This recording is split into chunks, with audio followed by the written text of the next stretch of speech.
Hello, good morning दोस्तों। मैं रवि रंजन कुमार स्वागत करता हूं आपके अपने इस यूट्यूब चैनल सीबीएसई क्लासेस में। तो जैसा कि हमारा जो क्लास 10th का श्री चल रहा है लाइट, आज उसका लेक्चर 15 है। आज हम लोग उसमें न्यूमेरिकल कुछ करेंगे। किससे रिलेटेड? जो पिछले वीडियो में मैंने बताया था, angle of deviation, angle of plane और इंसिडेंट एंगल के बीच में जो रिलेशन एस्टेब्लिश किया था उससे रिलेटेड कुछ आज हम क्या करेंगे, न्यूमेरिकल करेंगे। तो ये बहुत लोगों को न्यूमेरिकल बनाने में ना बहुत परेशानी होती है। वो सोचते हैं कि कॉन्सेप्ट नहीं लगा पाते हैं, क्या क्वेश्चन पूछ रहा है, क्या जवाब देना है, वो एक लगा ही नहीं पाते हैं कॉन्सेप्ट। वो सिंपल उठाते हैं, फॉर्मूला लगाना स्टार्ट कर देते हैं कि एंगल ऑफ। तो पहले तो क्वेश्चन को आराम से एक बार दो बार पढ़िए कि क्या कह रहा है। उसके बाद पढ़ने के बाद उसको आसानी से क्या कीजिए, जो जो गिवन डाटा दिया है वो आप लिस्टेड कर लीजिए, लिख दीजिए कि क्या क्या आपको दिया गया। अब उसके बाद क्वेश्चन में हमको क्या पूछा जा रहा है, और तो वो देखिए क्या पूछा जा रहा है क्वेश्चन में। ये पढ़ने के बाद अब आप दिमाग को अपना दौड़ाइए कि क्या हम इससे रिलेटेड कुछ जानते हैं, क्या क्या कोई फॉर्मूला सर ने बताया है या कुछ हम अपने से कुछ और कर सकते हैं। तो ये सब सारी चीजों को ध्यान में रखते हुए एक न्यूमेरिकल सॉल्व होता है। आप लोग क्या करते हैं, पेन पेपर उठाते हैं, बस जो दिया हुआ लिखना भी नहीं है, डायरेक्ट फार्मूला स्टार्ट कर देते हैं लिखने के लिए। डायरेक्ट फार्मूला नहीं लिखा जाता है, पहले उसको क्वेश्चन को एक दो बार पढ़िए आराम से, धीरे धीरे जो जो दिया गया लिस्टेड डाउन कीजिए। क्योंकि अभी आप क्या हुए, 9th में थोड़ा सा न्यूमेरिकल किए होंगे, फिजिक्स में, और थोड़ा सा भी 10th में करेंगे। आप उतना एक्सपर्ट नहीं हो गए हैं कि सिर्फ फॉर्मूला लिखिए और उसको जवाब देना। ये प्रैक्टिस से आएगा। जब आप प्रैक्टिस करते रहिएगा ना, तब वो आप ये आपको ना रेगुलर प्रैक्टिस से आएगा। जब आप प्रैक्टिस फुलफिल हो जाएगा प्रैक्टिस आपको, तब आपको फॉर्मूला भी लिखने की जरूरत पड़ेगी और बस वैल्यू पुट करना और गेट द रिजल्ट। लेकिन अभी से हम लोग क्या करना है, सारा एक एक चीजों को, क्या क्वेश्चन में बोल रहा है, क्या कह रहा है, सारा हम लिखेंगे। उसके बाद इसको हम क्या करेंगे, सॉल्व करेंगे। तो आज का जो मेरा ये पहला क्वेश्चन है, क्वेश्चन क्या कहता है कि ये ray of light is incident at an angle of incident at 30 degree. देखिए कोई रे ऑफ लाइट है जिसका एंगल ऑफ इंसिडेंट कितना है, 30 degree on a plane mirror. जब कोई एक रे है, पढ़िए और क्वेश्चन से देखिए ये क्या है आपका जो लाइट चैप्टर है, वो टोटल क्या है, ज्योमेट्री है। तो पहले क्वेश्चन पढ़िए और उसको फिगर बनाना कोशिश कीजिए कि फिगर कैसे बनता है मेरा। तो उसके बाद आप इसमें आप न्यूमेरिकल को आसानी से लगा सकते हैं। तो जैसे देखिए मैं सॉल्यूशन लिखता हूं आपको। अब देखिए यहाँ पे क्या है, क्वेश्चन पढ़िए पहले। Ray of light is incident at angle of incidence at 30 degree. कोई रे ऑफ लाइट है जिसका इंसिडेंस एंगल कितना डिग्री है, 30 डिग्री। मैं बताया था ना कि जब तक आपको बेसिक टर्म पता नहीं होगा, इंसिडेंस एंगल क्या होते हैं, रिफ्लेक्टेड एंगल क्या होते हैं, तो आप चैप्टर में आगे बढ़ ही नहीं सकते हैं। इसीलिए मैंने क्या बताया था, बेसिक चीजों को बताया था। बहुत लोग बेसिक छोड़ देते हैं कि सबको आता होगा। सबको आता होगा वो बात की बात है, लेकिन हमको तो सबको सिखाना है। हमको फिजिक्स सबको सिखाना है। तो सबको सिखाने के लिए हमको क्या, बेसिक से उठना होगा। जो हाई लेवल वाला भी पढ़ सकता है और जो लो लेवल वाला भी पढ़ सकता हो, ताकि सब फिर क्या आ जाए, इक्विलिब्रियम में आ जाए। तो हमको क्या दिया हुआ है, इंसिडेंस एंगल दिया हुआ है, कितना डिग्री दिया हुआ है, 30 डिग्री दिया हुआ है। प्लेन मिरर पे इंसिडेंट हो रहा है। अब क्या क्या फाइंड करना है, पहला करना है एंगल ऑफ रिफ्लेक्शन फाइंड कीजिए, दूसरा कह रहा है कि एंगल ऑफ डेविएशन फाइंड कीजिए, और तीसरा कह रहा है एंगल ऑफ प्लेन फाइंड कीजिए। तो आप लिख लीजिए गिवन क्या आपके पास, गिवन दैट लिखिए। क्या दिया गया है आपको, आपको दिया गया है एंगल ऑफ इंसिडेंस। आप जानते हैं एंगल ऑफ इंसिडेंस, एंगल कौन दिया हुआ, आई दिया हुआ है। एंगल ऑफ इंसिडेंस को आई किससे दिखाते हैं ना, ये कितना डिग्री दिया हुआ है, 30 डिग्री। अब देखिए मान लीजिए एक प्लेन सरफेस हम देखिए ज्योमेट्री में और मिरर में फिगर बनाना बहुत जरूरी होता है। फिगर बना लिए, आधा से ज्यादा आपका न्यूमेरिकल ऐसे ही सॉल्व हो जाएगा। और फिगर बनाना बहुत इंपॉर्टेंट है, very very important to draw the figure. देखिए अब एक इंसिडेंट रे आया, इंसिडेंट किया किस पे, इस प्लेन मिरर पर। तो आपको लॉ ऑफ रिफ्लेक्शन पता है ना, इंसिडेंट करेगा तो रिफ्लेक्ट भी करेगा। तो ये कर गया रिफ्लेक्ट आपको इस डायरेक्शन में। अब इस डायरेक्शन में रिफ्लेक्ट कर गया, तो इसके लिए हम क्या, एक नॉर्मल बनाते हैं, जितना चीज आप पढ़े सारा चीज बनाते जाइए, ये नॉर्मल हो गया। इसको बोलते हैं एंगल ऑफ इंसिडेंस और इसको बोलते हैं एंगल ऑफ रिफ्लेक्शन। ये होता है आपको एंगल ऑफ थीटा और ये भी होता है एंगल ऑफ थीटा, मतलब इसको क्या ग्लांस एंगल या एंगल ऑफ प्लेन बोलते हैं। अब एंगल ऑफ डेविएशन क्या था कि ये जो इंसिडेंट रे था उसको हम एक्सटेंड करेंगे इसका ओरिजिनल डायरेक्शन में। देखिए इधर से नहीं बनाना आपको, जो रिफ्लेक्टेड रे से जितना एंगल बनेगा वही क्या होता है, एंगल ऑफ डेविएशन होता है। ये ध्यान में रखिएगा, ऐसा नहीं कि इंसिडेंट रे का ओरिजिनल डायरेक्शन और फिर इंसिडेंट रे से ही एंगल बना दीजिएगा। वो बनता है किसके बीच में, एंगल ऑफ रिफ्लेक्टेड रे और original path of incident ray के बीच में, ऐसे बनता है। मैं पहले बताया हूं उसको, अब एक बार पीछे वीडियो में जाके आप आसानी से सारा चीज एक बार रिकैप करके तब अगर आप इस न्यूमेरिकल में आए तो बहुत बेटर हो। तो एंगल ऑफ इंसिडेंस दिया हुआ है, हमको कह रहा है कि एंगल ऑफ रिफ्लेक्शन निकाले। क्या निकाले, एंगल ऑफ रिफ्लेक्शन। एक पूछ रहा है एंगल ऑफ रिफ्लेक्शन यानी angle R is equal to what, क्या निकालना है। तो आपको पता है बाई लॉज ऑफ रिफ्लेक्शन से, by laws of reflection angle I is equal to angle R, मतलब angle of incidence is equal to angle of reflection.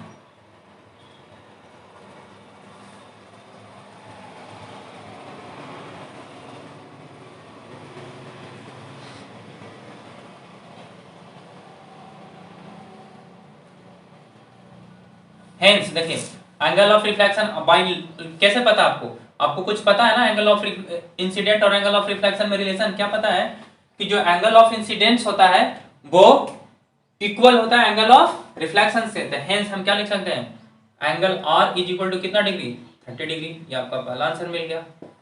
अब दूसरा क्या निकालना है, एंगल ऑफ डेविएशन, B क्या निकालना है,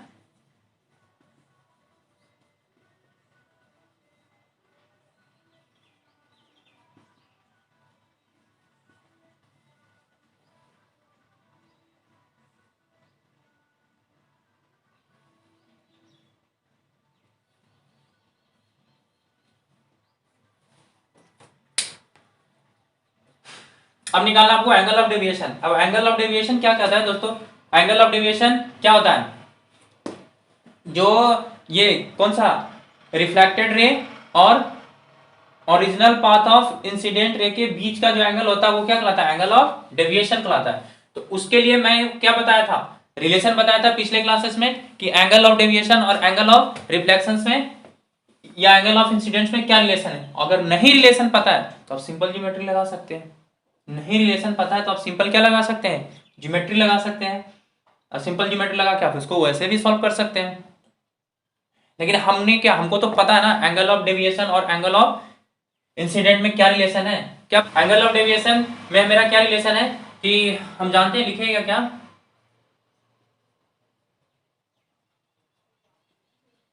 दैट क्या पता हो, angle of deviation is equal to 180 degree minus 2i, ये पता है ना, angle of deviation is equal to 180 minus 2i, ये पता है, पिछले मैं वीडियो बताया जाके आप देख सकते हैं, नहीं तो इसको आप डिराइव भी कर सकते हैं, लेकिन यहाँ उतना टाइम फॉर्मूला डिराइव करते जाइएगा, ये मुश्किल से 2 नंबर का क्वेश्चन होगा, 2 नंबर क्वेश्चन में आप फॉर्मूला डिराइव कीजिएगा तो वो कोई लॉजिक नहीं बनता है, इसीलिए फॉर्मूला भी याद रखिए। तो angle of deviation is equal to कितना होता है, 180 माइनस 2i, 180 माइनस 2i कितना आपका, ये i कितना आपका 30 डिग्री, तो कितना होगा, angle of deviation is equal to 180 minus 30 दूनी 60, और हम इधर लिख देते हैं इसको, और angle of deviation is equal to कितना 120 degree. Hence angle of deviation delta कितना आ गया 120 डिग्री, ये आ गया। अब पूछ रहा है एंगल ऑफ प्लेन निकालने के लिए, सी क्या पूछ रहा है आपको, एंगल ऑफ प्लेन, इसको थीटा से भी दिखाते हैं,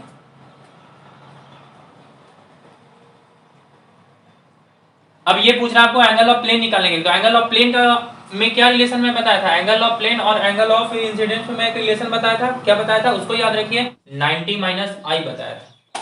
क्या बताया था? 90 माइनस आई बताया था। तो 90 माइनस आई बताया था। अब बना लीजिए इसको, थीटा कितना आपको, आई कितना दिया हुआ 30 डिग्री, तो थीटा जो होगा वो कितना हो जाएगा आपका 60 डिग्री। लास्ट में लिख सकते हैं hence angle of deviation is कितना डिग्री 60 डिग्री। तो ये लिखना जरूरी है, ये 3 नंबर में क्वेश्चन या 2 नंबर में क्वेश्चन पूछेगा, तो प्रॉपर लिखना बहुत जरूरी है कि हमको एंगल ऑफ इंसिडेंस क्या होता है, एंगल ऑफ डेविएशन क्या होता है, कैसे निकला है।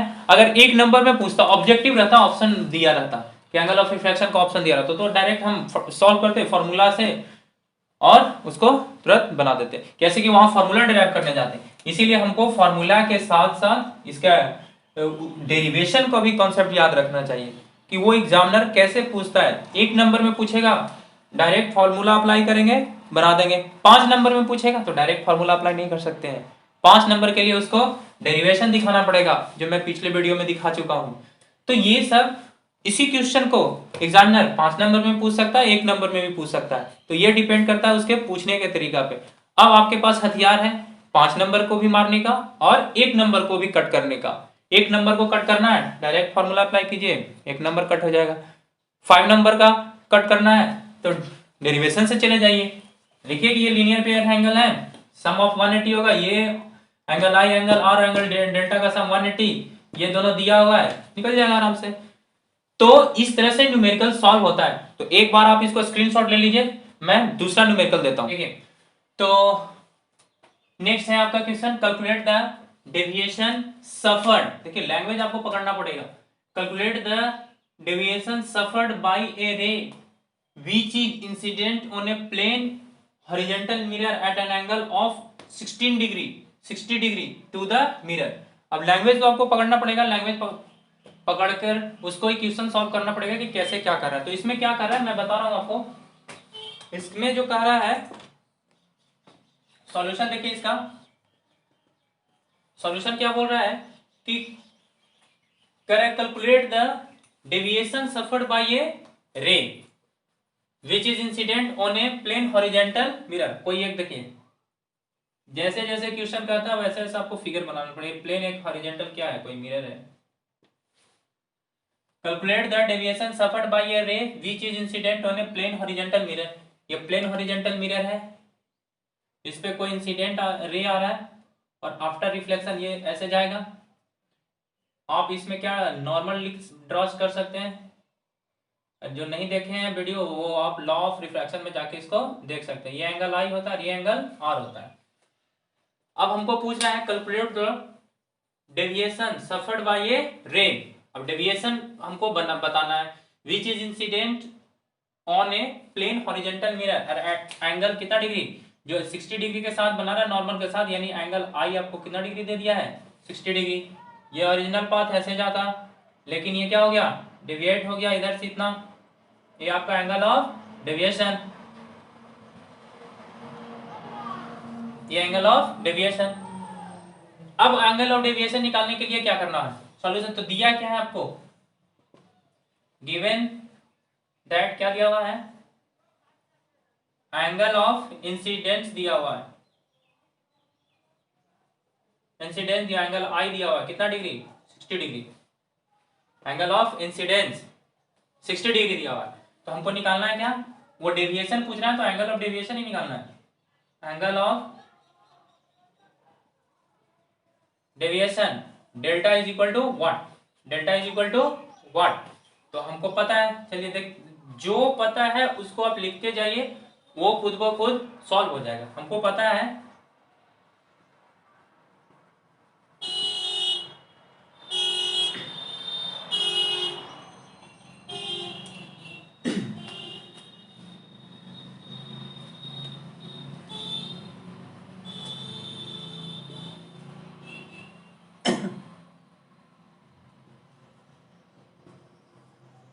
हमको क्या पता है, we know that angle of deviation is equal to 180 minus 2i।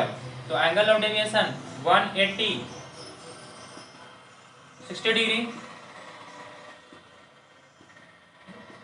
कितना होगा 120 डिग्री। तो एंगल ऑफ जो डिविएशन निकल जाएगा वो कितना डिग्री होगा 60 डिग्री निकल जाएगा। तो हेंस आप क्या लिख सकते हैं, hence angle of deviation is कितना डिग्री हो गया आपका, डेल्टा बराबर कितना degree 60 degree. Hence angle of deviation is कितना 60 डिग्री। तो ये है आपका आज का टॉपिक। अगर हमारा वीडियो आप लोगों को पसंद आ रहा हो तो please subscribe my channel and hit the bell icon to get the latest update.